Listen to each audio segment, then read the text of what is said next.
ICC पुरुष टी20 विश्वकप्र 10म संस्करण February 6 तारिख में आरंभ हो। एक ग्रुप पर्याय, एक सुपर 8 पर्याय एवं एक नॉकआउट पर्याय रहिबो।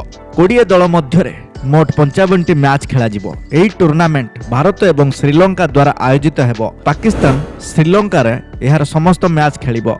भारत रे मैच पई टिकेट 100 टंका आरंभ हेउची, जेतेबेले श्रीलंका रे मैच पई सबुठारु सस्ता टिकेट प्राय 300 रहिबो। अंतर्जातीय क्रिकेट परिषद एक विवृत्ति रे कहिछि, आईसीसी आज पुरुष टी20 विश्वकप पई टिकेट विक्रय आरंभ घोषणा करिछि।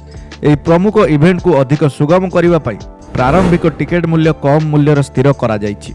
विक्रय 6:45 रे आरंभ हेबो एवं भारतर किछि स्थान रे मूल्य मात्र 100 एवं श्रीलंकार प्राय 300 रु आरंभ हेबो। प्रशंसक माने क्रिकेट विश्वकप वेबसाइट परिदर्शन करी किंबा सीधा सड़क बुक माई शो वेबसाइट किंबा आप माध्यम रे टिकेट बुक करि पारिबे।